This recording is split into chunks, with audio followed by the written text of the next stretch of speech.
Welcome to Blessing Today. Blessing today में आपका स्वागत है। Hope you're all doing good. आशा करते हैं कि आप सब अच्छे होंगे। Today we are moving into another direction. आज हम अलग दिशा में आगे बढ़ रहे हैं। Of course, in this season we are focusing on the fatherhood of God. अवश्य हम गौर कर रहे हैं इस समय में परमेश्वर के पिता होने के विषय पर। So we are going a little more deeper today, आज हम और गहराई से इसमें देखेंगे and we are going to research wide. और हम इस विषय को और भी विस्तार से देखते चले जाएंगे और आप इसे समझ पाएंगे। Revelation of the fatherhood in the Old Testament. पुराने नियम में पिता होने का जो प्रकाशन है उसे हम देखेंगे। Before getting into that, we are going to pray for the sponsors. इसे शुरू करने के पहले स्पॉन्सर के लिए प्रार्थना करेंगे। Today's sponsor is a well-wisher, a dear sister from Tamil Nadu. आज की जो स्पॉन्सर है हमारी शुभचिंतक बहन, वो है तमिलनाडु से। Father, we pray for her husband. Let him know God and the truth of Father. हे पिता, हम इनके पति के लिए प्रार्थना करते हैं कि वो परमेश्वर को और सच्चाई को जान पाएं। Lord, also we pray for him to be a God-fearing man and also to walk in the right path. और परमेश्वर, हम इनके लिए प्रार्थना करते हैं कि ये भाई परमेश्वर के मार्ग पर चल पाएं और परमेश्वर का भय माने। Let him have a close relationship with God and to repent and be saved, O Father. परमेश्वर, ये आपके नजदीक आए, आपसे संबंध रखें और पश्चाताप करें और उद्धार पाएं। We bless him right now. इसी समय आशीष पाएं। We bless this sponsor also, Father. हम स्पॉन्सर्स को भी आशीष देते हैं पिता। In Jesus' matchless name we pray. Amen. यीशु के अतुल्य नाम में प्रार्थना करते हैं। आमीन। Once again, thank you so much, sponsors. Sponsors, आपका एक बार फिर से धन्यवाद। And we are moving ahead with this media ministry. We are spreading to wider circle. इस मीडिया सेवकाई में आने के बाद से हम और भी लोगों तक पहुंच पा रहे हैं। If the Holy Spirit prompts you, do sponsor these episodes. अगर पवित्र आत्मा आपसे कहता है तो आप इस कार्यक्रम को स्पॉन्सर कीजिए। You can collect the information from the screen or from the Blessing Today website. आप स्क्रीन से जानकारी पा सकते हैं या फिर ब्लेसिंग टुडे की वेबसाइट पर जाकर जानकारी पाएं। Let us move on to praise and worship. तो आइए अब स्तुति आराधना में आगे बढ़ते हैं।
Yeshua,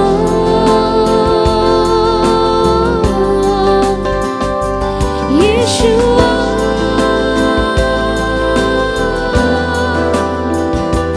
Yeshua,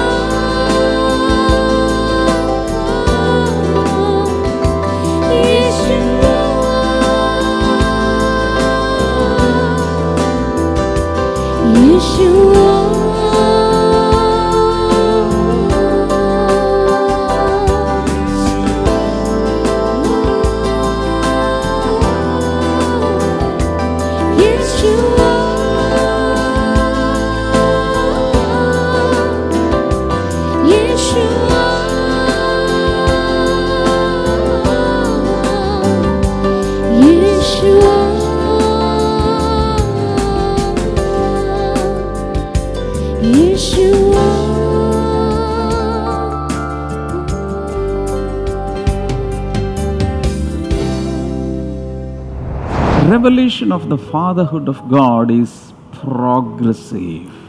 परमेश्वर के पिता होने का जो प्रकाशन है वो बढ़ने वाला है। One of the episodes I gave you the different names and titles used for God in the Old Testament. पिछले कुछ प्रोग्राम में मैंने बताया पुराने नियम से परमेश्वर के दिए हुए अलग अलग नाम। There is Elohim, एक नाम है Elohim, there is Yahweh Elohim, और फिर है Yahweh Elohim, there is El Elyon, और फिर है El Elyon, there is El Shaddai, और फिर है El Shaddai. a set of El names. ये एल से शुरू होने वाले नामों का सेट है। And these El names are expressing God's greatness, and His creative power. ये जो नाम है ये परमेश्वर की महानता और उसकी रचना को बताने वाले ये सारे नाम हैं। Then there is a set of Jehovah names or Yahweh names. और फिर यहोवा या फिर याहवे नाम के सेट हैं। We saw Yahweh Yireh, वो यहोवा यिरे भी है, Yahweh Nissi, यहोवा निसी, Yahweh Rapha, यहोवा राफा, Yahweh Rohi. यहोवा रोही। So like that, there is a set of Yahweh names. तो इसी तरह से यहोवा नाम के सेट हैं। All these Yahweh names are redemptive names. They are in connection with human beings mainly. ये जो सारे नाम हैं यहोवा नाम, ये सारे मनुष्य से संबंधित हैं और ये जो नाम है ये तो छुटकारे के नाम हैं। Providing God, प्रयोजन का परमेश्वर, protecting God, सुरक्षा का परमेश्वर, God who gives victory. परमेश्वर जो जय देता है। So there are multifarious names given to God, revealing different aspects of His operations. यानी परमेश्वर को अलग अलग नाम दिए गए हैं जो उसके कामों को हमें दिखाते हैं। But the fatherhood of God is also revealed in the Old Testament sparingly here and there. और परमेश्वर का पिता होने का जो प्रकाशन है वो पुराने नियम में यहाँ वहाँ दिया गया है। It is mainly between God and Israel. वो खास तौर पे इस्राएलियों का विश्वास योग्य परमेश्वर था। God is adopting a nation as His son. परमेश्वर खास तौर पे इस देश को अपने लिए गोद लेते हैं। But always remember one thing, the Old Testament God and the New Testament God is the same God. लेकिन याद रखें कि पुराने नियम का और नए नियम का परमेश्वर एक ही है। So many Bible students, they have a misunderstanding that after the Old Testament period, when Jesus' time came, in the New Testament time, God repented and softened Himself, mellowed down. He is a very gracious, compassionate, loving God. But the Old Testament is a cruel God, smashing everything. Bible school के कई ऐसे विद्यार्थी हैं जो इसे गलत समझते हैं कि नए नियम का परमेश्वर पुराने नियम के परमेश्वर से बहुत अलग है। पुराने नियम में वो बहुत ही क्रोधित था, लेकिन जब यीशु का समय आया तो उसने पश्चाताप किया, तो फिर वो एक बहुत ही प्रेमी, नम्र और दयालु ऐसा परमेश्वर हो गया, यानी उसका स्वभाव बदल गया। I think in the last episode, we read a verse from James chapter 1 verse number 17, and in that it is clearly mentioned that in God there is not even a shadow of change. पिछले हफ्ते हमने याकूब अध्याय 1 वचन 17 से ये देखा था कि परमेश्वर जो है वो ऐसे परमेश्वर हैं जो कि कभी नहीं बदलते। वो हमेशा एक सा है और उसमें कभी भी बदलने वाली ऐसी कोई परछाई ही नहीं पाई जाती, एक समान है। Meaning, even before the establishment of this universe, He was the same. After the creation, He is the same. In the Old Testament, He is the same. In the New Testament, He is the same. His nature, His character, His characteristics never change. इसका मतलब ये है कि वो सृष्टि के बाद भी वैसा ही था और सृष्टि के पहले भी वो वैसा ही था। पुराने नियम में भी ऐसा ही था और नए नियम में भी ऐसा ही था। उसका स्वभाव, उसका चरित्र हमेशा एक सा ही है और वो कभी नहीं बदलता। It means we can count on Him, we can trust in Him. और इसीलिए हम उस पर भरोसा रख सकते हैं, उस पर आधारित रह सकते हैं। Then why there is a change as we move ahead in the pages of the Bible? When we pass on from Old Testament to New Testament, why there is a change? तो जब हम पुराने नियम से नए नियम में आते हैं तो फिर हम यहाँ पर फर्क क्यों देखते हैं? I will tell you, the revelation of God, the nature of God, the fatherhood of God, everything came out part by part, stage by stage, phase by phase, in a progressive way. मैं आपको बताता हूँ कि परमेश्वर के पिता होने का प्रकाशन, परमेश्वर का स्वभाव, परमेश्वर का पिता होना, ये जो सब कुछ था ये एक एक विचार के रूप में कदम व कदम ये बढ़ने वाले रूप में प्रकट हुआ। So in the Old Testament, He was a father. पुराने नियम में वो पिता थे, In the New Testament also, He is the father. नए नियम में भी पिता हैं। But in the New Testament, we have a deeper, heavier, better understanding and revelation. लेकिन नए नियम में हमें इसका गहरा एक नए तरीके से जो प्रकाशन है वो हमें यहाँ पर दिया गया है, एक बेहतर रूप में। In the New Testament, we have an advantage on the New Testament. The Old Testament people. देखा जाए तो पुराने नियम के लोगों से हम नए नियम वाले लोगों के पास ज्यादा लाभ है। Why? Because we have a more or a clearer understanding. ऐसा क्यों? क्योंकि हमारे पास ये कहिए कि ज्यादा स्पष्टता से समझ है। The Old Testament, that understanding was less. पुराने नियम में ये समझ जो है वो कम थी। Because Jesus came to reveal Him, we have better understanding. That's all. यहाँ पर हम देखते हैं कि यीशु यहाँ पर बेहतर रीति से हमें समझाने के लिए आए थे इन नामों को। So quickly we are going to travel through the Old Testament just to know how He revealed Himself as a father in the Old Testament. और आज हम यहाँ पर जल्दी से देखेंगे कि किस तरह से पुराने नियम में उसने अपने आप को प्रकट किया था पिता के रूप में। Jeremiah 31 verse number 9. यिर्मयाह अध्याय 31 वचन 9 में हम यहाँ पर पढ़ेंगे। आइए पढ़ें। I am a father to Israel and Ephraim is my firstborn. यिर्मयाह अध्याय 31 वचन 9 इस तरह से कहता है, क्योंकि मैं इस्राएल का पिता हूँ और एप्रैम मेरा जेठा है।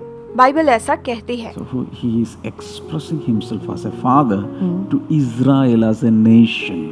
वो यहाँ पर इस्राएल देश पर अपने आप को एक पिता के रूप में बता रहे हैं। Ephraim is a tribe, I believe.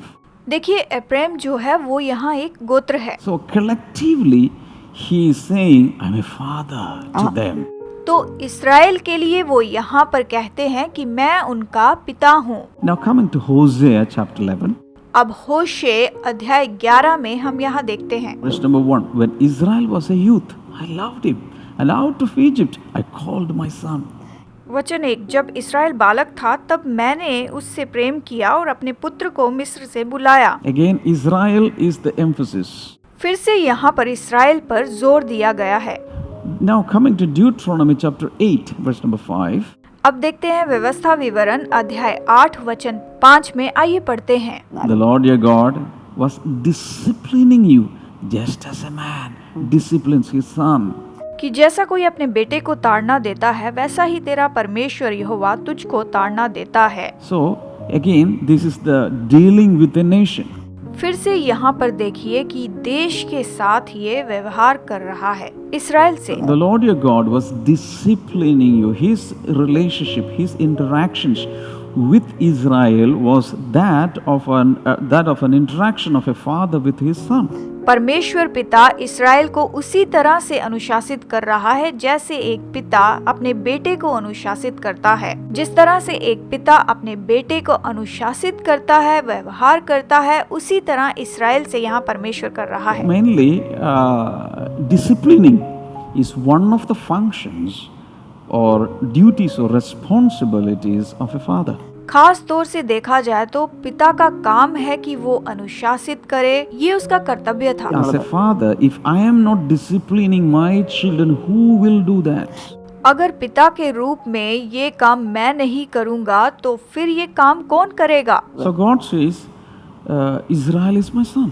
क्योंकि परमेश्वर ने कहा इसराइल मेरा पुत्र है। So if it is my responsibility to discipline Israel as a son, तो पिता के रूप में ये मेरी जिम्मेदारी है कि मैं इसराइल को अनुशासित करूं। coming to Deuteronomy 14 verse number 1, देखिए व्यवस्था विवरण अध्याय नंबर 14 वचन 1। आइए हम इसे पढ़ते हैं। it says, you are the sons of the Lord your God. ये कहता है कि तुम अपने परमेश्वर यहोवा के पुत्र हो। Again, here collectively it is said that you are the sons of the Lord your God. फिर से वो एक समूह के रूप में यहाँ पर कहता है कि तुम एक पुत्र हो परमेश्वर पिता के। Hallelujah. Hallelujah. So that relationship is becoming clearer and clearer, deeper and deeper as we move ahead. जैसे हम आगे बढ़ते जा रहे हैं, ये संबंध जो है वो और भी गहरा और स्पष्ट होता जा रहा है। Coming to Deuteronomy 32 and verse number 6. व्यवस्था विवरण अध्याय 32 वचन 6 में हम यहाँ पढ़ेंगे। चलिए देखते हैं कि बाइबल हमें क्या बताती है। The Father made you and brought you and established you. क्या वो तेरा पिता नहीं जिसने तुझे मोल लिया है, तुझे बनाया है और तुझे स्थिर भी किया है। Hallelujah. Hallelujah. Different things he did. He brought you. He made you first. He created you. Then he brought you and established you. ये सब अलग अलग बातें हैं। पहले उसने आपको बनाया, फिर लाया और फिर आपको स्थापित किया। ऐसे वचन कहता Now, है। 2 Samuel chapter 7 verse number 13 and 14. आइए देखें दूसरा शमूएल अध्याय 7 वचन 13 और 14। आइए यहाँ पर पढ़ते हैं। I will be a father to him and he will be a son to me. ये कहता है कि मैं उसका पिता ठहरूंगा और वो मेरा पुत्र ठहरेगा। Hallelujah. Hallelujah. So it is clearer and clearer as we move ahead. जैसे हम आगे बढ़ रहे हैं, ये और भी ज्यादा गहराई से स्पष्ट होते जा रहा है। Now we are moving now to the book of Psalms. अब हम भजन संहिता में आते हैं। I think I already gave you many times 68 and verse number 5. ये मैंने आपको वचन पहले भी बताया है। भजन 68 वचन 5। He is a father to the fatherless. Bible हमें बताती है कि वो अपने पवित्र धाम से अनाथों का पिता है। But when we come to 89, Psalm 89, 26 and 27, और फिर हम देखते हैं भजन संहिता 89 वचन 26 और 27 में। he will cry to me, you are my father, my God, and the rock of my salvation. वो मुझे पुकार के कहेगा कि तू मेरा पिता है और तू ही मेरे उद्धार की चट्टान है। ऐसा वचन यहाँ पर कहता है। Hallelujah. Hallelujah. See, you are my father, my God, the rock of my salvation. तू मेरा परमेश्वर है, मेरा पिता है और तू ही मेरे उद्धार की चट्टान है। All these things are talking about our relationship with God. ये जो सारी बातें हैं, यही तो परमेश्वर के साथ हमारे संबंध को बताती है। Anyway, God is all in our life. यानी परमेश्वर हमारे जीवन में सब कुछ है। But maybe the most important role that He takes is the role of a father. उसकी सबसे जो महत्वपूर्ण भूमिका है वो तो एक पिता की भूमिका है। वो हमारा पिता है। Because in a family, the most important role is played by the father. हर एक परिवार में जो मुख्य भूमिका होती है वो तो एक पिता ही उस भूमिका को निभाते हैं। Hallelujah. Hallelujah. In the same way, God is taking up that responsibility. और इसी तरह ही परमेश्वर भी इस जिम्मेदारी को निभाते हैं। Moving ahead, coming to Psalm 103 चलिए आगे बढ़ते हैं और भजन संहिता 103 में देखते हैं। and verse number 13. वचन 13 में, Just as a father has compassion on his children, so the Lord has compassion on those who fear him. जैसे पिता अपने बालकों पर दया करता है, वैसे ही यहोवा अपने डरवैयों पर दया करता है। Hallelujah. Hallelujah. So every father, every father has a compassionate heart for the children. यानी हर एक पिता का जो हृदय होता है वो अपने बच्चों के लिए करुणा भरा होता है। God says, I have that compassion on you. प्रभु कहते हैं कि मैंने तुम पर दया की है। I am telling you, our God has compassion on you. और मैं आपसे ये कहना चाहता हूँ कि परमेश्वर ने आपके ऊपर दया की है। I want to say it again. God has compassion on you. शैतान को ये पसंद नहीं कि प्रभु आप पर करुणा करे। Maybe you have never received compassion from anyone else. हमें किसी और से करुणा या दया पाने की जरूरत नहीं है। Maybe you have never received compassion from your earthly father. शायद हो सकता है कि आपने संसारिक पिता से दया ना पाई हो। You will get abundance of compassion from your heavenly father. लेकिन स्वर्गीय पिता से हमें बहुतायत से करुणा प्राप्त हुई है। The very reason why we have not perished yet is just because of his compassion. हम अब तक नाश नहीं हुए, ये तो बस उसी की करुणा के कारण है, केवल उसी की ही दया के कारण है। Shout hallelujah. Hallelujah. God the Father is a compassionate God. परमेश्वर तो करुणामय परमेश्वर है। The devil will tell you million times God is a cruel God. But the word of God clearly says, the truth clearly establishes that our God is a compassionate God. शैतान आपको लाखों बार कहेगा कि परमेश्वर क्रूर परमेश्वर है, लेकिन परमेश्वर का वचन हमें स्पष्टता से बताता है, ये सच्चाई स्थापित करता है कि परमेश्वर जो है वो करुणामय परमेश्वर है, दयावंत है। Nobody can change that nature. और कोई भी उस स्वभाव को नहीं बदल सकता। You can just accept that fact and enjoy that nature. आप बस इस सच्चाई को स्वीकार करें और इसका आनंद उठाएं। Coming to Proverbs chapter 3, तो चलिए नीति वचन अध्याय 3 में चलते हैं। verses 11 and 12 वचन 11 और 12 में, says, Whom the Lord loves, he reproves, even as a father corrects the son in whom he delights.